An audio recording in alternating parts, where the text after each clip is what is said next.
the new American ambassador who's been announced and confirmed, Eric Garcetti, and I want to quote to you what he said about the Citizenship Amendment Act.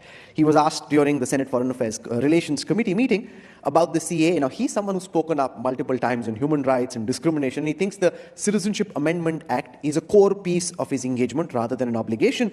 He also says he will work because he thinks that this is discriminatory towards Muslims. Now, you will have soon in New Delhi, from arguably our most important strategic partner, a new ambassador who thinks a key legislation, which is core of your ideological agenda, is discriminatory towards Muslims.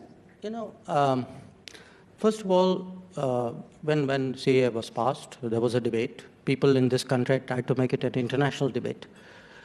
And it was, it was interesting when I went around the world and I explained to different countries that please look at your citizenship criteria and tell me, are you less specific in terms of how you have defined the criteria than we have? Take the United States.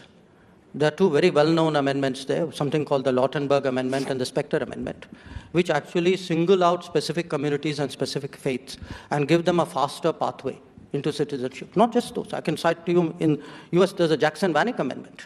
There was one, if my memory serves me right, for the Hmong people. So, and this is not just the US. But if you look at Europe, the Germans have a faster citizenship pathway for people of German descent in other countries. There are other European countries who say, you speak my language, you have my faith, you have cultural characteristics. But India doesn't have one faith. No, sorry? India doesn't have one faith. Sure.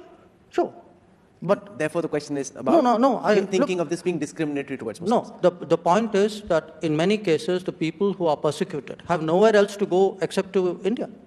I mean, if you are a Hindu in Pakistan who's being oppressed, where else will you go other than India?